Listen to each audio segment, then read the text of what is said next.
ওই যে lieutenant general Jahangir আছে না, কোমরভাঙ্গা জেনারেল, কোমরভাঙ্গা জেনারেল তো কোমরভাঙ্গা জেনারেল জাহাঙ্গীর, কোমরভাঙ্গা জেনারেল জাহাঙ্গীর সে হয়তো জানেও না। কারণ কোমরভাঙ্গা জেনারেল যখন কোন জায়গায় নামাজ পড়তে বসে, এর কোনো উত্তর দক্ষিণ এক পদ আছে না, আবোধা, আবোধা বুঝেন, বোধ কাজ করে না যার। জেনারেল জাহাঙ্গীর, আপনার প্রতি আমার মায়া লাগে, আপনার প্রতি আপনি একটা বোধহীন একটা মানুষ। আপনি কি করে তাদেরকে আইনের আওতায় আনবেন? এই ভেড়া আসিফ নজরুল এমন ভাবে বুভুক্ষ, আমাদের মানে কোন এক জায়গায় আমাদের বাংলাদেশের কোন একটা অঞ্চলে বলে, কোন হাঁস যদি 10 দিন খাবার না পায়, হঠাৎ করে একদিন যদি খাবার পাইয়া বসে। আসিফ নজরুল লেখাপড়া করছে, একটা লেখাপড়া জানা মানুষ, কিন্তু হয়েছে কি জানেন, লেখাপড়া যাই না তো মানুষ প্রস্টিটিউট হয়, যেমন রাজ্জাক হয়েছে না। আসিফ নজরুলের কথার ধরনটা শুনেন। আসিফ নজরুল যদি কখনো বলে যে আমি যদি কখনো সুযোগ পাই বাংলাদেশের মানুষের খেদমত করার, আমি সারাদিন জনগণকে খুশি করার জন্য আমি কাজ করব। দর্শক বৃন্দ, আমি তো এই কথাই বললাম, আমার যদি কোনোদিন সুযোগ হয় বাংলাদেশের মানুষের সেবা করা, জান পরাণ দিয়ে আমি সেবা করব। কিন্তু আসিফ নজরুলের কথা বলার ধরন দেখেন, একজন ভণ্ড, মুনাফিক, ফাসিক, লোভী, ক্ষমতা লোভী কিভাবে কথা বলে দেখেন। হায় আল্লাহ, আমার খালি মনে হয় আমি যদি কোনোদিন কোনো মন্ত্রণালয় বা কোনো দেশ পরিচালনার দায়িত্ব পেতাম, আমি জানি না আমি চেঞ্জ হবো নাকি ভবিষ্যতে, বা যদি পেতাম, জীবন দিয়ে কাজ করতাম খালি মানুষের হৃদয় জয় করার জন্য। মানুষের হৃদয় জয় করা মানে আল্লাহর হৃদয় জয় করা। তো যাই হোক, এগুলি মনে হয় এই হজের 1 বছর পূর্তি হবে। আচ্ছা, মানুষের বানোয়াট কথা শুনতে গেলে হায় আল্লাহ, যদি কখনো সুযোগ হয় আমি জনগণের জন্য বিছানায় উলঙ্গ হইয়া শুয়ে থাকতাম, মনে হয় না? আবার শুনেন এই ভণ্ডের কথাটা, আবার শুনেন। হায় আল্লাহ, আমার খালি মনে হয় আমি যদি কোনোদিন কোনো মন্ত্রণালয় বা কোনো দেশ পরিচালনার দায়িত্ব পেতাম, আমি জানি না আমি চেঞ্জ হবো নাকি ভবিষ্যতে, বা যদি পেতাম, জীবন দিয়ে কাজ করতাম খালি মানুষের হৃদয় জয় করার জন্য। মানুষের হৃদয় জয় করা মানে আল্লাহর হৃদয় জয় করা। তো যাই হোক, এগুলি মনে হয় এই হজের 1 বছর পূর্তি হবে। এইটা কি রিয়াল? এইটা কি রিয়াল আসিফ নজরুল? হায় আল্লাহ, হায় আল্লাহ। এই মফিজের কথা শুনছেন? এই মফিজ কি বলে? মফিজ কি বলে? এইটা আমরা অনেকে সত্য মনে করি যে এই লোক ভালো, এর কথাবার্তা কোনো কিছু খুঁজে পাইছেন? মানুষের ভণ্ডামিরও একটা শেষ থাকে, ভণ্ডামি কাহাকে বলে এরও একটা শেষ থাকে, কিন্তু এই আসিফ নজরুলের এই ভণ্ডামির শেষ আছে। তো আসলে কি হয়েছে, হামিদের সাবজেক্টে ওয়াকারের কাছে, ওয়াকার জানে প্রথম কার কাছে গেছে, এই জাহিদ খান, কর্নেল ডাক্তার জাহিদ খান। হ্যাঁ, ওই আর্মি প্রোটোকলে কোন জায়গায় ওয়াকার পর্যন্ত পৌঁছাইছে, ওয়াকার বইলা দিছে। ওয়াকার পৌঁছানোরও দরকার নাই, ওয়াকারের সাথে হাসিনার রেগুলার কথা হয়, ভারতের রয়ের রেগুলার কথা হয়, ভারতীয় জেনারেল সেনাধ্যক্ষ জেনারেল দ্বিবেদীর সাথে প্রত্যেকদিন কথা হয়, এটা তো ওপেন সিক্রেট। দর্শক বৃন্দ, এটা আপনারা জানেন না যে ওয়াকার প্রত্যেকদিন রয়ের সাথে কথা বলে, ভারতের সেনাপ্রধান বলে, বাংলাদেশ আর্মির সাথে তার প্রত্যেকদিন আলাপ আলোচনা হয়, তাদের কমিউনিকেশন অতি উত্তম, এটা বলে না? ওকে, তো ওয়াকারের কাছে গেছে, ওয়াকার তার চাকর নজরুলের বলছে, এই চাকর নজরুল, হামিদ রে বিদেশে পাঠা।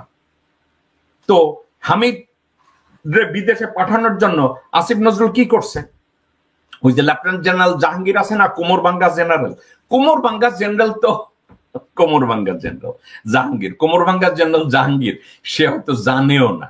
কারণ কোমরভাঙ্গা জেনারেল যখন কোন জায়গায় নামাজ পড়তে বসে, এর কোনো উত্তর দক্ষিণ এক পদ আছে না, আবোধা, আবোধা বুঝেন, বোধ কাজ করে না যার। এই লেফটেন্যান্ট জেনারেল জাহাঙ্গীর হয়েছে আবোধা এক বস্তু। কোন জায়গায় হয়তো বসে রয়েছে আসিফ নজরুল, পাত্তাও দেয় নাই যে আসলে এই আবোধা জেনারেল রে তারা জানাইব কিনা।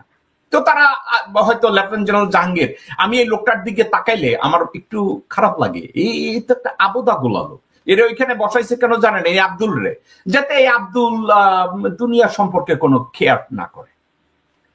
এই যে হামিদ যাবে দেশের বাইরে, এটা ডিজিএফআই জানে না দর্শক বৃন্দ? ডিজিএফআই জানে। এটা কি এনএসআই জানে না দর্শক বৃন্দ? এনএসআই জানে। এটা কি সিআইডি জানে না দর্শক বৃন্দ? সিআইডি জানে। এটা কি ডিবি জানে না দর্শকবৃন্দ? ডিবি জানে। এর প্রত্যেকটা এজেন্সি কার নিয়ন্ত্রণে দর্শকবৃন্দ? এই প্রত্যেকটা এজেন্সি মির্জাফর ওয়াকারুজ্জামানের নিয়ন্ত্রণে। এখন এই অনলাইন টিভির যে দুই মাকাল ফল আছে, অনলাইন টেলিভিশনের দুইটা বা তিনটা স্টুজেস আছে, ওরা কি জানে না এই এজেন্সিগুলো কারা নিয়ন্ত্রণ করে? জানে, কিন্তু ওয়াকারের নিয়ে কোনো কথা বলবে নাই। কারণ ওদের পুটকি চাটায়, ওদের ব্রেন চাটায়, ওদের চোখ চাটায়, ওরা মানসিকভাবে বিকলাঙ্গ, ওরা অন্ধ। লজিক্যাল কথা আমি আপনাকে যেভাবে বললাম। তাই তো আসিফ নজরুল কি করেছে? আমার ধারণা আসিফ নজরুলের এখানে কোনো কিছু নিয়ন্ত্রণেরও দেয় নাই। ডিসি ফাইরে বইলা দিছে ওরে পাঠানোর ব্যবস্থা করো, পুলিশের আইজিরে বাহারে বইলা দিছে যাও এটাকে ব্যবস্থা করো, হামিদকে পাঠাই দিছে।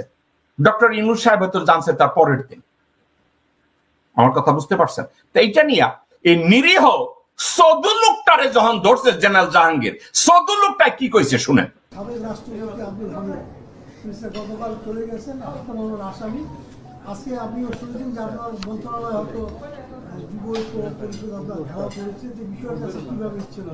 এটা একটা, এই ঘটনাটা মানে ঘটবে আমরা কোনো সময় আশাও করি নাই, বাট এটা মানে একটা অপ্রত্যাশিত ঘটনা।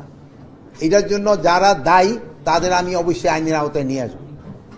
এটা একটা অপ্রত্যাশিত ঘটনা। এই ঘটনাটা আমিও এই আসার পরে জানতে পারছি, এবং এটার জন্য যারা দায়ী আমি তাদের আইনের আওতায় নিয়ে আসবো। এটা যেহেতু আমি এখন পর্যন্ত ইনভেস্টিগেশন রিপোর্টটা পাই নাই, যারই ব্যর্থতা থাকুক তারই আমরা আইনের আওতায় নিয়ে আসবো। উনি বলছে আইনের আওতায় আনবে। জেনারেল জাহাঙ্গীর, আপনার প্রতি আমার মায়া লাগে, আপনার প্রতি আপনি একটা বোধহীন একটা মানুষ। আপনি কি করে তাদেরকে আইনের আওতায় আনবেন? ওনাকে তাদেরকে আইনের আওতায় আনতে গেলে প্রথমে গ্রেফতার করতে হবে জেনারেল ওয়াকারুজ্জামানকে, আপনাকে গ্রেফতার করতে হবে কর্নেল শহীদ খানকে, জিহাদ খানকে, আপনাকে গ্রেফতার করতে হবে ডিআইজি মুয়াজ্জেমকে। কই ওদের ছবিগুলা কই দর্শক কিন্তু আপনাদেরকে একটু দেখাই। তাকে গ্রেফতার করতে হবে, ডিআইজি ইমিগ্রেশন মুয়াজ্জেম হোসেনকে। মুয়াজ্জেম হোসেন বলে দিবে আমাকে আর্মি হেডকোয়ার্টার থেকে অর্ডার দেওয়া হয়েছে। কর্নেল জিহাদ খানকে যখন নাড়াচাড়া করতে যাবেন তখন দেখবেন জামাত চিল্লায় উঠবে, জামাত বলবে উনি এটা কি করেছে, একটা মারা যায় এমন একটা লোক তাকে চিকিৎসা দেওয়ার জন্য এই কাজটা করেছে। আপনি কি এটা পারবেন? আপনি কি আসিফ নজরুলকে গ্রেফতার করাতে পারবেন? আপনি আননেসেসারি কেন বলতে গেছেন যে আপনি তাদেরকে যদি না আনতে পারেন তাইলে আপনি নিজে রিজাইন করবেন? আপনার কি তো মির্জাফর ওয়াকারুজ্জামান আপনারে ওখানে বসাইছে। আপনি ভাই একজন লেম্যান, আপনার বোধশোধ নাই।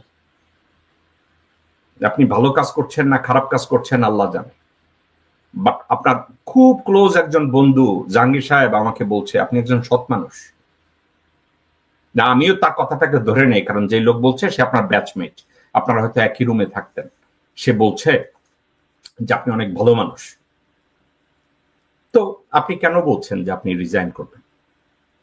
আপনি রিজাইন করা উচিত, কারণ আপনারা তো আসলে স্বাধীনভাবে কাজ করতে দেয় না। দেয়, জেনারেল ওয়াকারুজ্জামান চারিদিক থেকে বাধার সৃষ্টি করে, আপনারা তো কাজ করতে দেয় না। আইজি কেও ঠিক মতো কাজ করতে দেয় না।